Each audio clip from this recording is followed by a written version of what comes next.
So, welcome everyone. Today we have the first talk in the Let's Talk About Career Opportunities webinar series.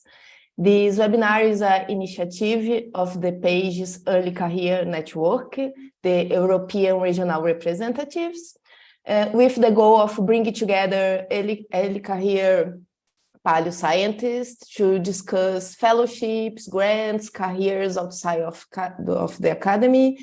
And please stay tuned for the future announcements, as we plan to invite speakers with diverse career paths and experiences from different sectors. So thank you for joining us today. For our first webinar, we are excited to welcome Dr. Dulce Oliveira and Dr. Lélia Matos. We are grateful that they have accepted these invitations, and I know that all of the regional representatives and the audience here today are looking forward to this talk. And each speaker will present for approximately 15-20 minutes, and we'll have a Q&A session in the end of both talks. So if you have any question for the speakers, please send it through the chat. Now I will talk a little bit about the presenters. Dr. Dulce Oliveira is a paleoecologist who focuses on studying the vegetation and monsoon response to climatic variability in the India's past. And Dr. Lélia Matos is a paleoceanographer who is an expert in cold water coral ecology and biochemistry. Both of them are currently working at the Marine Science Center in Portugal under similar postdoc positions. And today they will share their career paths and how they obtain their current positions. So Dulce, if you are ready, you can start. Yes, of course. So hi everyone. It's a pleasure to be here. And before I begin, I would like to thank the organizers for the kind invitation. And of course, thanks to all of you that are here. So according to the organizers, my mission today is very simple. So I just have to tell you the story of my professional life and hopefully to provide you some insights about how to prepare for a postdoc while you are doing the PhD. So I decided to start with the big question: how did I become a junior researcher at CCMAR? And CCMAR is the Center for Marine Sciences on the University of Algarve, that is in the south of Portugal. By the way, a great place for summer vacations. And so let's pretend that this one, it's me in a thinking mode, and that my thoughts are here while I was preparing the talk. So first question: how did I become a researcher? First thought, God, where should I start? But the answer came quite quickly because I can start from the reason I am here today, which is my scientific passion.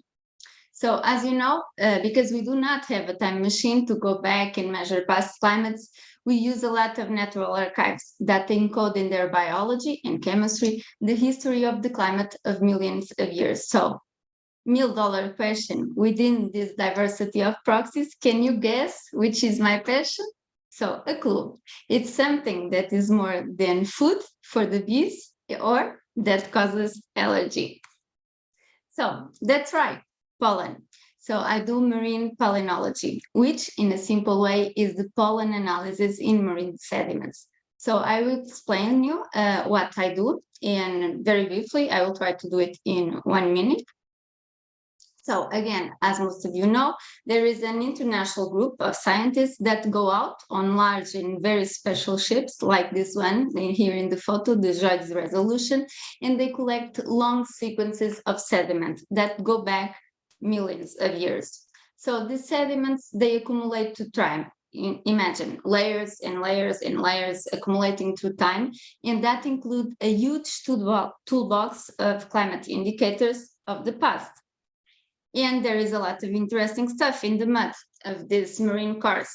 And it may not look very interesting when you see it, so it's mud, who cares? But at the microscopic level, in particular, there are a lot of fun stuff in there, like pollen from land that can look like this Mickey Mouse here in the slide. So pollen reflects vegetation, and the vegetation reflects past climate. Moreover, we can combine pollen and marine indicators in the same sedimentary record.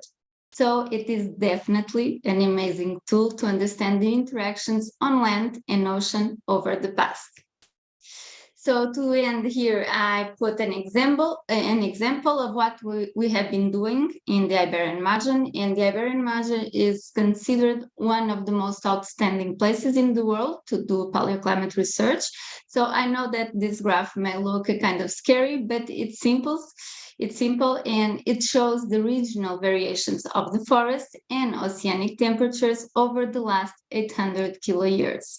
So the combination of this kind of results with records from the ice cores, such as CO2 and also orbital forces, insolation, and many, many other records, they really prove how the past climate can help us to understand the future. So every pollen grain has a story, and every scientist has a story. So we all know that it's never too late to go after our dreams, right? And as an example, I can say a few words about my own background and my story.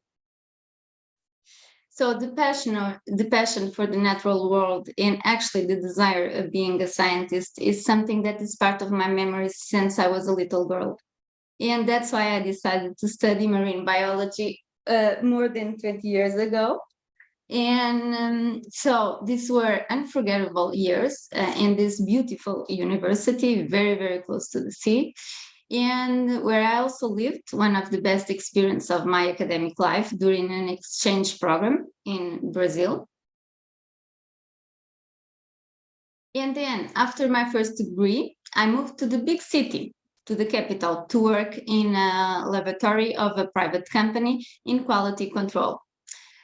Well, I was very, very happy, but after 2 years, I felt that I needed more. So I did a post-graduation, I got promoted, and I started to work on a new topic, product development, but the feeling, I need something else, I need more, this feeling didn't disappear. So after working 5 years in a private company, I decided it was time to follow my dream of being a researcher, a scientist. So I quit my permanent job, crazy and incredible decision at the same time. And in my first research fellowship in LUNEG, which is the National Laboratory of Energy and Geology, I realized that it was really what I wanted to do.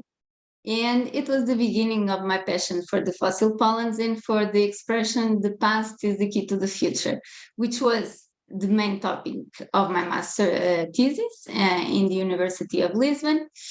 And the master thesis was the result of this fellowship. And when I defended my master thesis, I already knew two things. I already knew that I would have two big projects, a baby and the PhD. So, well, how did I know that I would get a PhD? So, because in the last year of the fellowship at LUNEG, I had prepared and submitted my application. And also I had already celebrated its approval. So, how did I do this? Well, I can say that I was a baby in science. So I just followed all the advices of my supervisor, which, by the way, it's great. So she told me, if you do 3 important things, you will get the PhD grant from the FCT. And FCT is the Portuguese National Foundation for Science and Technology. So I submitted a paper with the results of the master thesis. I went to 2 international conferences with the approval of my doctor because I was pregnant. I made collaborations and I wrote my first research project for doing research for 4 years. And all of this was very hard because I had been working for a long time in a private company. So I had to develop a lot of technical and soft skills, but everything is possible. And so in 2013, I started my PhD journey. It was a mixed grant between the University of Lisbon in Portugal and the University of Bordeaux in France. And I had 3 amazing supervisors, my own research project. I had a small baby, but okay, everything is possible, right? So high expectations. What could go wrong? God, so naive, right? So in my PhD, as in all PhDs, the plan was very, very different from the reality. And I had an infinite number of ups and downs. But again, everything is possible. And I did it. And I did it exactly in the 4 years of the scholarship. So here is a photo of my PhD defense in France with the supervisors and also the jury. So it was the day that I became a PhD survivor. And it was not, I was not the only one that received a diploma in that day. Also my son for surviving my PhD. And here is where I think I need to say that the journey of a PhD can be really hard. And I'm sure that many of you agree with me. And for me, it was very hard to be abroad because my kid was in Portugal, but I did it. And I did it with the hope that one day he will look to my journey. And for him, it will be an example that everything is possible. Well, not always, but we can skip that part. So to sum up, and because it is difficult to describe my PhD journey in few words, here are some photos that worth 1,000 words. So super interesting scientific discoveries, interactions with researchers from a lot of countries in Europe, Asia, North America, USA. Also, my research project was awarded 2 prizes, so it was a great incentive to continue my research and to aim to do more and in a better way. So it was the most crazy and fantastic adventure of my life. And I was completely sure that I wanted to continue on research. And this is the most important point of my journey that I would like to share with you. How to manage this transition from a PhD to a postdoc. So I knew that I didn't want to leave Portugal for long periods of time because my family was in Portugal. And I knew that FCT, the Portuguese Foundation for Science, has annual calls for 6-year postdoc fellowships. So between submitting the application and the starting of these postdocs fellowships, it can be 1 year, 1 year and a half. So I did a lot of things with anticipation. And this is the important message. So I anticipated and I planned my goal for 2018. So after defending my PhD, I would have a 6-year postdoc fellowship. Okay, plan. This was my plan. I was sure that it was going to be okay. So how I prepared myself for this? Well, I knew from the evaluation guides that the merit of the candidate accounted for 70% of the final score. So after panicking a lot, I decided to work very hard to improve the CV during the PhD. And of all the things that I did, I selected a top 5 that I now consider that it were the most important things. So publications as author and co-author, submission to travel and accommodation grants because they allowed me to participate in several national and important international conferences. And what we do in conference, we promote our research and we do a lot of collaborations. Also, I tried to participate in many research projects as possible and also outreach activities. And finally, I applied for several scientific awards. And unexpectedly, I got the Medal of Honor for Women in Science from L'Oréal and UNESCO. And this was super great because it allowed me to promote my research, and I also received 15,000 euros to do my own research.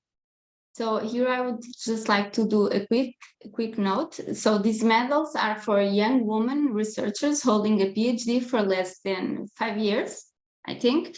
So if you can apply, please check the website. It's a great opportunity. And of course, I could not forget the project, right? So because the project to apply for this fellowship, it accounted for 30% of the final grade. And my top 5 concern in the project design for 6 years of research were to make sure that it was relevant and innovative, the material and methods were suitable, and that the expected outcomes and impacts would be great for science and also for society. And of course, they would have to be in line with my career and my mission in CCMR, which was my host institutions. So I had everything planned. Again, what could go wrong? Nothing. I had everything prepared. And again, expectations versus reality. It all went wrong because, exceptionally, FCT did not open the annual call. What to say? There was nothing to be done. So after freaking out for 1 day or 2, or I don't even remember, I thought, damn, Dulce, you worked so hard and you invested so much energy to get here. So please look for your plan B, C, whatever, do something. And I did. So after the PhD, I used the funding from the Medal of L'Oréal and UNESCO to support my own salary and the pollen analysis. And then I found 2 postdoc fellowships, one in France with a short stay in India, and another postdoc in Portugal at TIPMA, which is the Portuguese Institute for the Sea and Atmosphere. And of course, plan C. In the meantime, I applied for the FCT position. And because the system changed, it was no longer a fellowship, but a research contract. So it was good news. But the best news was when I received the email from FCT with the decision. So yes, I did it. I will have a contract. I couldn't believe it. It was really crazy, my reaction between smiles and tears. But well, the important message that I like to share is that the jury in the evaluation, they did recognize many of the points of my CV and project that I just described to you as my top 5. So I started this research in CCMR in 2019, and since there I have many scientific adventures. So this was my face when I received the email from the FCT. So one of these scientific adventures is this project. So a project to study past monsoon changes in India. And this project was approved in a highly competitive call. And finally, it allowed me to have and pay for a master's student. So science must and will go on. So this is a story to be continued. And that said, about me, I would like to finish with another top 5. And yes, I like doing lists. So we know that there is no recipe for success, but there are common ingredients. And from all of my experience and that of my friends and colleagues who work in science, here is my top 5 of those ingredients. So very quickly, because time is running out. So figure out what you want. Are you sure that you want to do a postdoc, that you want to continue in science after the PhD? If yes, anticipate. You have to plan early, and you have to have several plans, because we already know the answer to what could go wrong. We already know. So it's a mess. So be prepared. And then see what's out there. Do collaborations, go to conference, meet your national, international, do network. It's super, super important. And explore your skills. Knowing our strengths and weakness is essential and can be very, very powerful. And send 100 applications to get one, maybe. And in every applications that you got rejected, try to improve it. So never give up. And last but not least, never, but please never forget that your non-science life, it's important too, because we do want to avoid mental problems. So be prepared and enjoy the journey. And if you have concerns or want to share ideas, please let me know. And here is my email. Obrigado. Thanks. Hey, Dulce, great talk. I love to see the feedback from the FCT, so we can know exactly what they are looking for in your application. That's amazing. Yeah. And now, so if someone have questions for Dulce now, and please write on the chat, and we'll do in the end of the talks. Now, Lélia, if you can share your screen.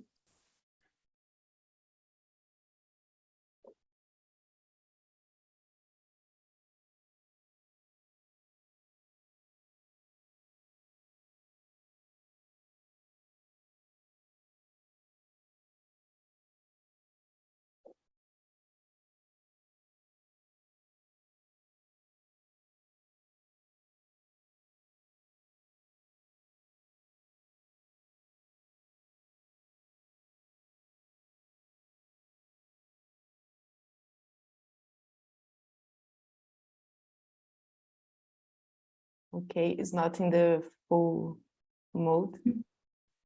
We are not listening to you, you are muted. Yes, I could not unmute myself. I'm so sorry. Oh, really? I'm having the same trouble I had before in trying to share my slides. I'm so sorry. Okay, no problem. If you want to, if you can do. No, I'll try it again. I don't know, where's the trouble today? Sorry, guys. Don't worry. The thing is, when I'm in sharing mode, then I cannot see you for some reason, and then. It happened to me the same, Lélia. I solved that issue before. Okay, now I will do it. Just wait a minute, guys. Don't give up on me.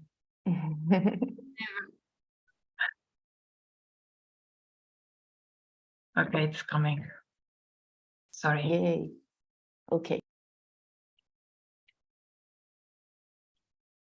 So yes, I'll move forward. So you will probably find out there's a lot of links between my presentation and Dulce's. First of all, because we do have a similar path. We are colleagues since a long time, and we are both living and working in Portugal and under the same funding system. So there will be a couple of things that you find similar. I tried to go a bit into detail on some particular things that Dulce didn't explain so much, so you can combine the two presentations and have a bit more information. So I will not talk about my science, and I will just say that, as you heard before, I'm a polysonographer. I use cold water corals as archives to reconstruct past conditions on the intermediate depths of the oceans. And everything I've been doing since my PhD, it's related to this.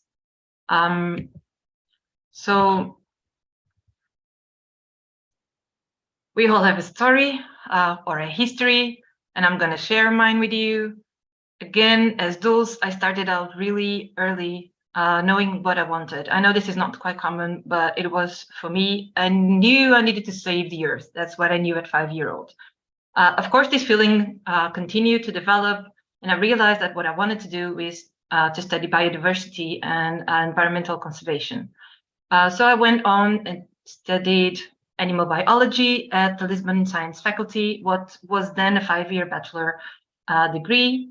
And during this time, I was lucky enough to do an Erasmus period, which probably most of you know. It's a semester that you can do abroad on another European institution. So I went to Madrid, and it was not something very strange for me because it's just nearby. Portugal and Spain are very similar. But I did take this advantage of doing disciplines that I didn't have in Lisbon. So I studied environmental education and human ecology, which was amazing, and I didn't have those in Lisbon. So during my studies, I did a lot of field work, most of all because it was a very practical course, but also because I looked into ways of helping out researchers in the field and do a couple of voluntary periods. And I did this, of course, because I enjoyed being away in nature, but also because I wanted to have a peek into what was life after being a student. So I worked out on all these different projects as much as I could. So when I finished, although it was clear to me that I did want to continue my studies, I also wanted to experience the working life. So I had a first job after I finished working as a scholarshipy for the National Institute for Conservation of Nature and Forest. And I was working at the Wetland Center doing mapping. And I worked with them for 1.5 years until I decided that this was very cool. And I did work in the wild, but I wanted to pursue my dream again, like Dulce. And my dream was to work with sea turtles. So I volunteered for 9 months for 2 projects that do sea turtle conservation in Brazil and Costa Rica. And besides working with the animals, which was amazing, I was also exposed to the necessity of doing a lot of environmental education. And this was because there is a strong link in these projects with the local community, but also because we received students from different levels and different backgrounds. And this helped me out a lot on being, on teaching, on learning how to talk about science to different people from different backgrounds on different levels of knowledge. And I cherish this experience a lot. Also during this time, we by chance collected a really interesting data set for the turtles. And I've discussed with people from these projects if I could use this data that belonged to them for a possible master thesis. And they said yes. So I went back to Lisbon. I enrolled as a master's student again on the Lisbon University. And I did a master's in marine biology. And I used this data for my thesis, which was great. Unfortunately, I didn't have a scholarship for the master's studies, so I had to work at the same time. So I decided to send a lot of applications in everything that was related to biology that could give me a salary. In one of these applications, I got called for an interview, and this was to work with something that I've never heard about, which was pollutionography. So I started working with the Marine Geology Division and the pollutionography group in 2007. And by then I was a scholarshipy working for projects. And I started out doing diatom counts and opal analysis. And I did this for 4 years. And in the meantime, I finished and defended my master thesis. What was important during this period is that I learned about pollutionography, and I learned that I liked it. I liked it a lot. So instead of being just a biologist, I decided that actually I wanted to be a pollutionographer. Because the group already had a lot of people working with diatoms, I felt that actually would make more sense that I looked into another archive. And I realized that you can also do pollutionography with corals. So I discussed with my boss the possibility of pursuing studies studying cold-water corals. So we contacted some people abroad because there was no expertise within the group for that. And we've developed a PhD plan on one of these mixed programs that I stayed half of the time in Lisbon and half of the time elsewhere, where actually I would learn about cold-water corals. So I did my proposal, I submitted it, and I got funded again from SCT, which is our national funding agency. And I got a scholarship which took me to Bremen University for quite some time. While being there, I was also very lucky to be able to participate in other activities such as research cruises and research stays abroad for specific laboratories where I did my analysis on the corals. And of course, every chance I had to go sharing my information in conferences, I did. First of all, because it's easier to get travel grants while you're a student and to be supported to go on these conferences. But most of all, because I've always taken all these opportunities to know people and to start out my scientific network. For me, scientific networks are one of the most important things to pursue your dreams and to back up your career. So eventually, I was not as fast as Dulce, but eventually I finished.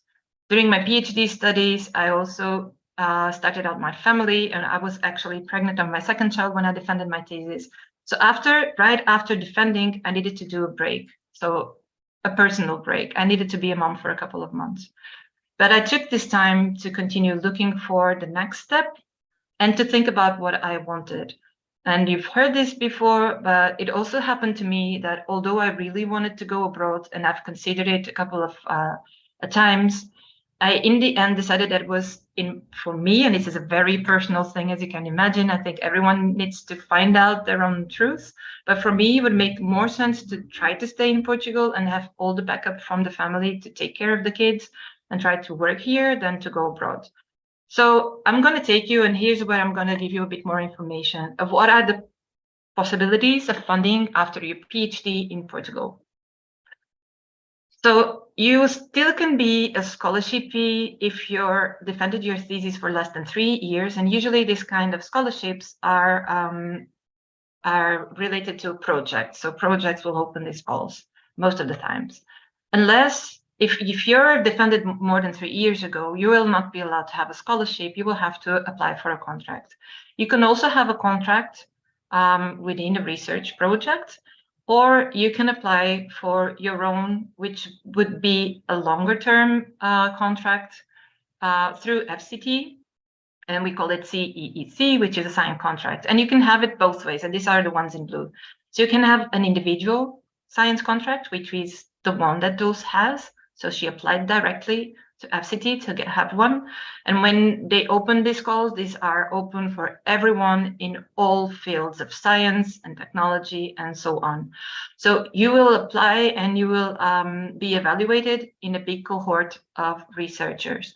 So unfortunately, the success rate of these contracts, although they're possible, the success rates are low, and it's not so easy to get one of these contracts. Another option is that every now and then there are also calls from SCT to give these contracts through institutions. So they give these positions to institutions, and then themselves, the institutions will open the calls for the researchers. The difference, the main difference between them is that you definitely need to put on your CV and your research project within the framework of the work of these institutions. It's also the case in the individual one, but even more on the institutional one.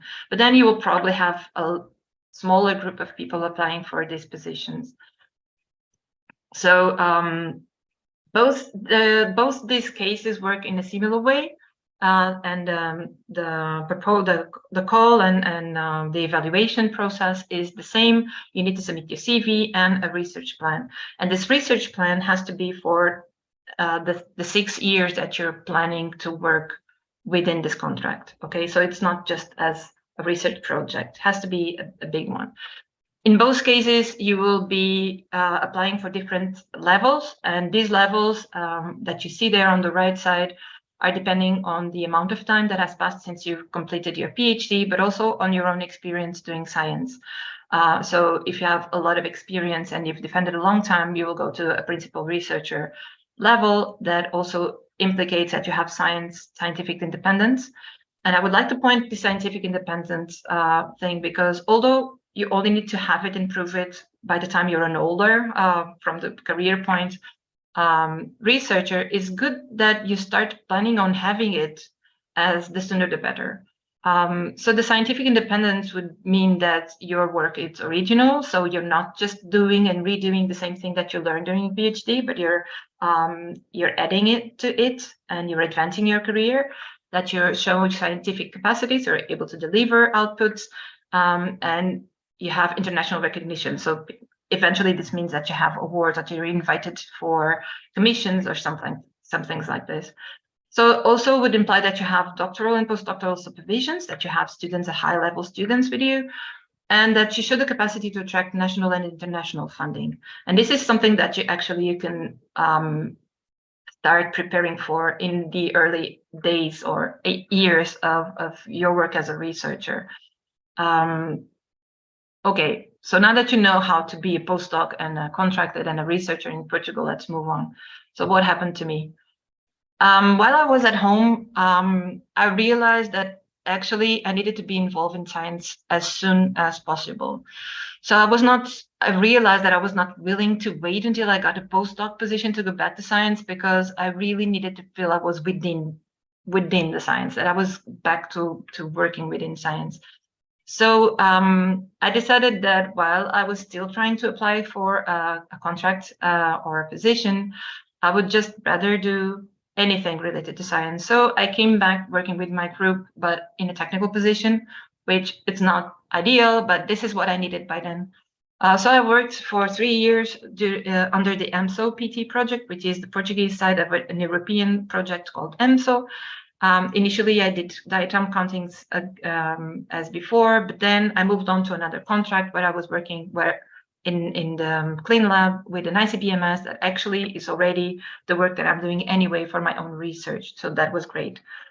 While doing this, I also applied to a lot of projects. Everything that I could find, I applied to. So some of these applications were successful. And the first project that I got funded was just a small travel support research on a bilateral agreement between Portugal and France. And this actually took me to France to a nice lab in the LSE in Paris, where I did some analysis, specific analysis on my corals. I wouldn't have this opportunity without this funding. So this was great. After that, there was this possibility of joining together with a big professor at the MIT, Professor Edward Boyle, and we wrote a project for a joint project that actually was funded on the MIT side. And of course, I did not get a position out of it for myself, but I did had the opportunity of traveling to MIT to know Professor Edward Boyle's lab and to help him out with the project, which was an amazing experience, of course, as you can imagine. So from this collaboration with Professor Boyle, we actually moved on to another proposal, and we prepared another project that got accepted and funded on both sides. So this second project actually gave me the ability of having money to pay myself. So I found I contracted myself for my own project as a researcher. So this was actually my first contract. While I was working still on this project, there was the opening call from CISMR for the long-term contract, which I'd applied, and I was lucky to obtain one of the positions. So I currently have another project. This one is finished. These are small one-year projects. This one is finished. I have now a new one that I'm not going to show you because I know we are running out of time. But the good news is that since I have this longer-term position, which is not fixed, but it's longer, the money that I have now with the new project, actually, I will not have to pay myself. So I will be able to contract another researcher to work maybe with me, which is very good. So just to finish and to sum up and to organize all of these ideas that we've been discussing, I also put together a list. And this is a list of my own personal view of all these evaluations that I've been subject to on the things that I feel that are important as in your CV and eventually in a project that you're submitting for funding. So of course, as you all know, publications are very important. They will always be important. Not only the first author, but also co-authorships. And I put this one here for you to remember that if you're able to enter projects where you're collaborating and someone else is writing a paper, but you can add on to this paper and collaborate with the people and have co-authorships, do so because they are also counted positively in your evaluation. Then the other part of the personal evaluation of researchers is the practical experience. So how much do you know of what you're willing to do? The fact that you would have supervision. They also will see your proactivity. And this will be seen not only how much you're willing to do science management and conference preparation, how much do you outreach, how much do you present communications, how much do you start out projects. So everything that you do within your work that is not just publishing will show that you're proactive, that you really are willing to work. So this all will count when you're being evaluated. I found that in my own applications, all of these 3 things have been, and the funding that I've got in the past was also counted. Okay, then it's important that everything that you prepare as a submission, either as a contract or a project, that you do have a long-term or a mid-term view of your own career. And this is one of the best advices I've ever got. So you just don't need, you should have more than just the plan for the next 3 years or the next year within this project. You should be able to see yourself within science. So who do you want to be within science? What is your role within the community? What can you add on to the knowledge? What do you see yourself doing? Do you see yourself being the initial of a smaller research group? Just envision it yourself, decide where you want to go, and then every time you do something and then you apply for a project, just put everything into frame and put what this little project that you're having now will be included in your overall term your overall aim in scientific life. So where do you want to go? How does this fit in? Okay, I hope this makes sense to you. Of course, to have a good project, you need good ideas, and good ideas are especially good if they are relevant within the scientific scope, but also relevant to society, as Dulce also mentioned before. And they should be innovative. You should not just repeat what has been done. There's always a part that should be something new that you're going to try out. This will be very positively evaluated in your proposals. Since most of us is not able of doing all the science that it's needed to reply to all of our scientific questions, it's usually good to have a strong team and good collaborators. And this is not only people that actually will facilitate the work that you get along with, preferably, but also people that are recognized internationally, whose work has been proven to be recognized. Okay, so this will also help out in the evaluation process. And of course, if you have previous success, people will look at you as you're usually successful. And this will already help out on the evaluation as well. If you've proven that you're usually succeed in either delivering outcomes, outputs, or in being funded.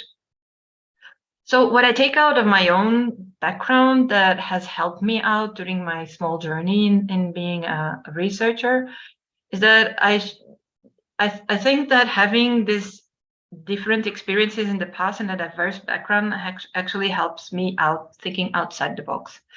So the fact that I go and see or read different things outside my particular area of expertise, or the fact that I did participate voluntarily in all these projects, helping out other people, will sometimes give me new ideas on my own research field. Also, the fact that I have a strong scientific network will always help me out because everyone knows everyone else. So if you need to contact and reach out for a researcher with a collaboration proposal, it's always better if you have found this person before in a conference or something like that, or if you know someone that knows her or him. So I think having a strong scientific network is one of the greatest tools that you can have as a researcher.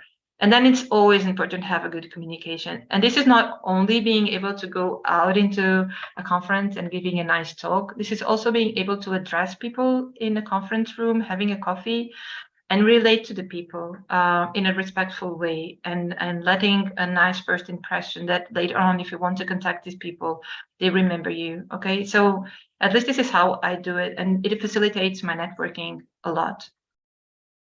So this would be my suggestions to you. Hopefully we can have some chat now and some reply to Q&A, and I'm available to do so. Hey, Lélia. Oh, it's amazing talk. I had so many insights. I know you for so many time, but I didn't realize how many things you did in your career and how many opportunities you take. So now for me, it makes sense that you have a great CV and get this position, this postdoc position.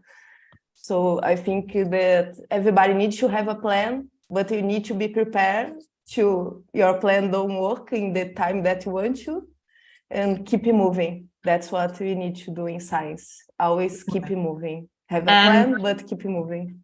Yes, and be confident that eventually things will happen. Yeah, for sure.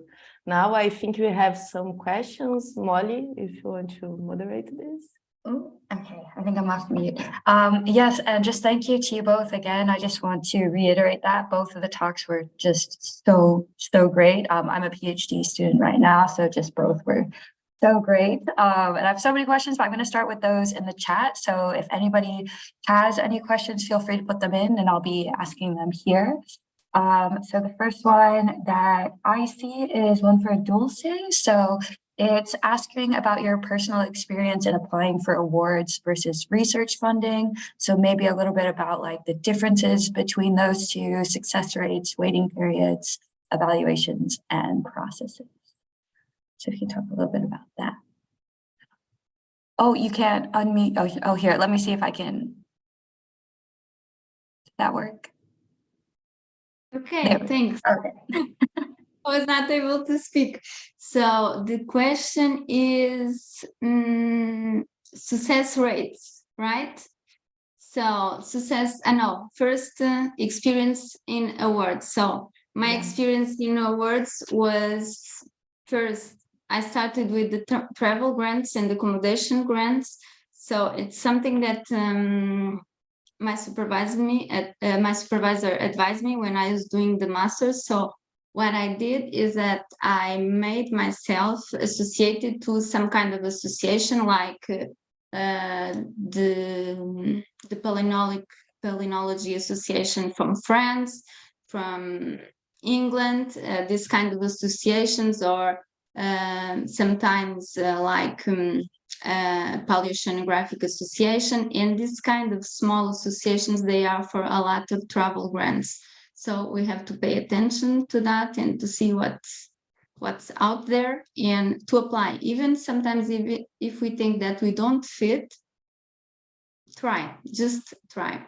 So this would be my advice for the travel grants. And for me, it has been working. Now it's more difficult, of course, because I'm postdoc. But when I was a master's student, and when I was starting my postdoc, I received a lot of grants to go to the meetings. Even the meetings themselves, they offer this kind of fellowships, like INCLA, for instance. So the other question is success rates.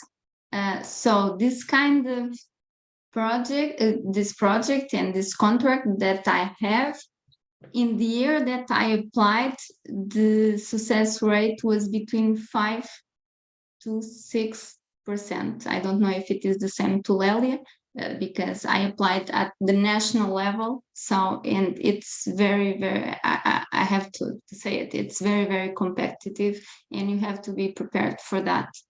And the waiting period, it's between, you have to anticipate, and this for me, it's the key. It's to anticipate always.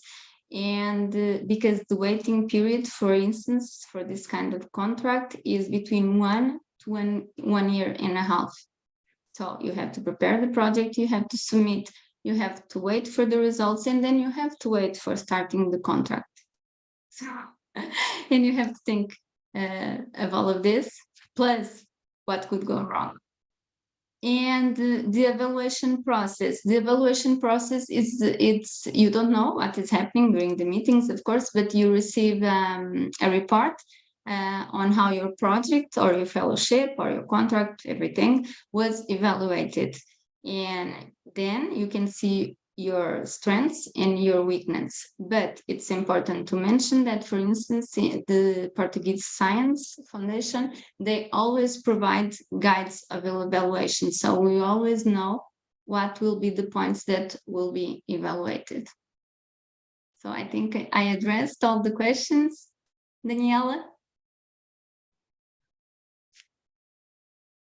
Awesome, thank you so much. And we have one more for you here, Dulce, about do you think it's necessary to align projects with any of the 17 Sustainable Development Goals, or do you believe that it's enough to propose projects that contribute to general knowledge in the earth science?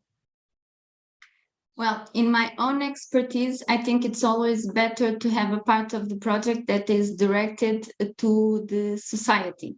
in the society, it's implied in the Sustainable Development Goals. For instance, I linked my project to the goal 14 of climate action and the ocean and on land. So I think but it depends, again, it depends of the call. In Portugal, it's the national call. I don't know for the contract of Lélia, but at least for my call, it was mandatory. You have to do it. You have to prove the link of your project to the Sustainable Development Goals. Great. And then we have a question actually for both of you. If you can maybe talk about if you had to overcome any challenges as female scientists. So kind of open to either of you if you have anything about that. I give the floor to Lélia this time.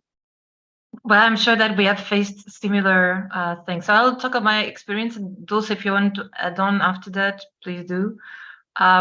Everyone that knows me knows that I've how should I say this? I have a temper, right? So I'm not going to be one of those delicate women that think. I will always feel that if other people can do it, I can do it. I'm a bit stubborn. So that helps me out a bit already on being a female.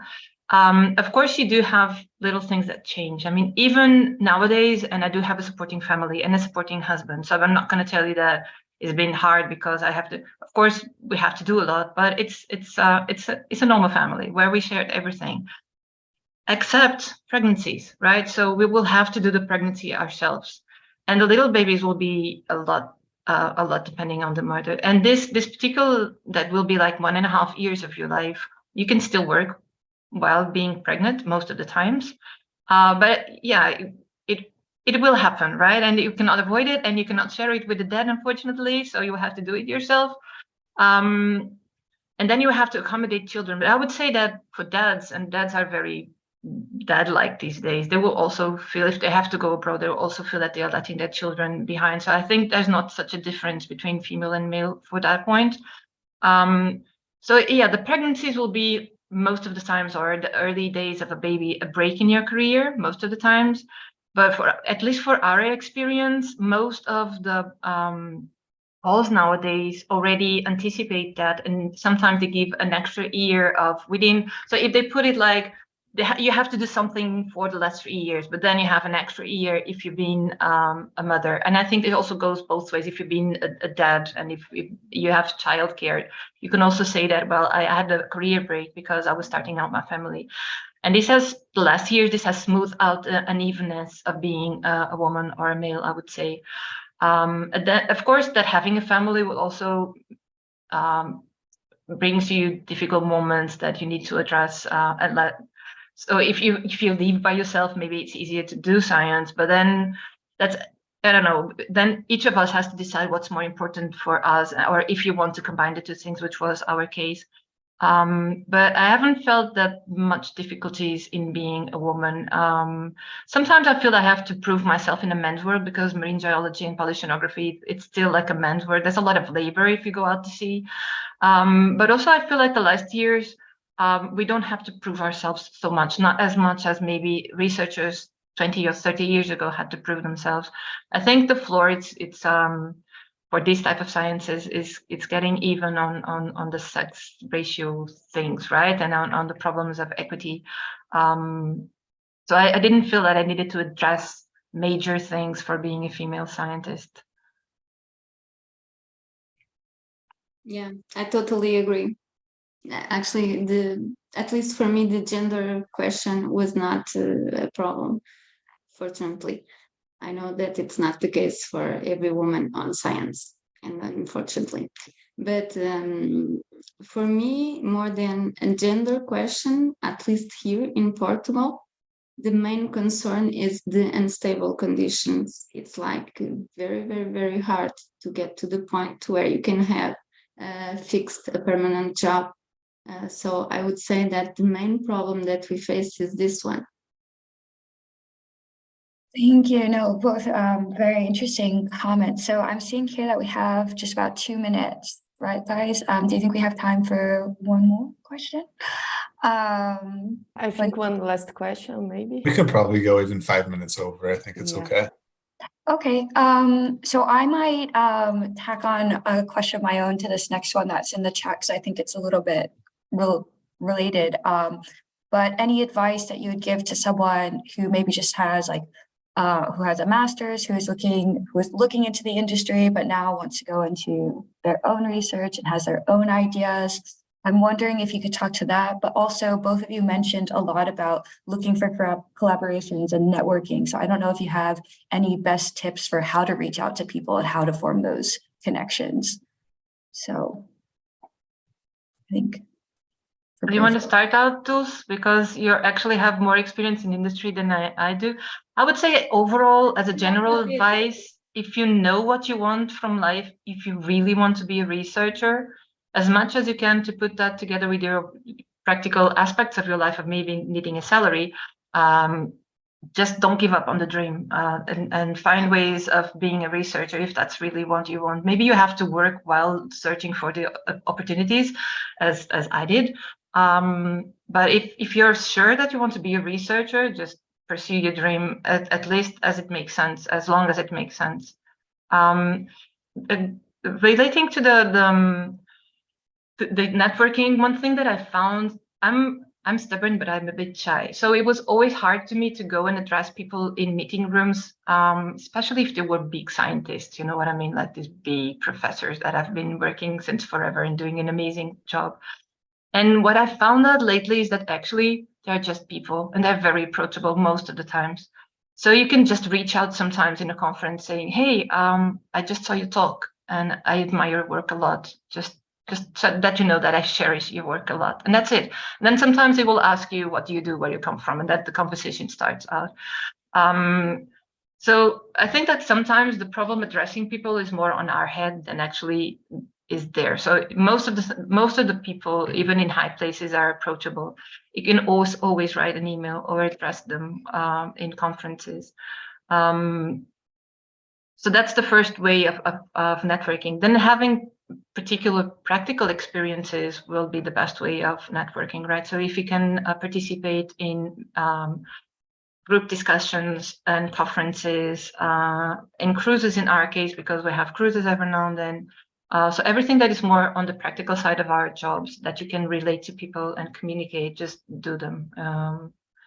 And even if you're shy, I don't know, just find ways of overcoming this shyness, maybe with a joke or something like that, or asking permission to take out the call. Can you please let me? I don't know. I know some of us need icebreakers to talk to other people. We are not all great communicators, but I would say that a lot of people in science are shy, and sometimes also the big professors are shy. So they will understand your shyness, right? So just inhale, exhale, and go talk to the people. So I just read the question, sorry. So this is someone who is trying to leave the industry for the world of the research. So my advice would be find if there is any fellowship that you could apply and start from there. At least it was what I did, and I did it from the bachelor and then to the master. So if you start with the research fellowship, then you have the space and the time to go in another direction, but it has to have a starting point. Awesome. Thank you so like you both for answering all of our questions. I think we have one more in the chat, but I think do we have time, Paul? If I really want to reply to that question if you don't mind. Yeah, go for it. Yes, it's funny that every time you see someone talking and with a smile, you think like, oh, it's perfect. They feel so comfortable. Actually, usually my smile is my anxiety, so that you know. I always feel stressed and anxious if I need to talk to public, even if it is online like this.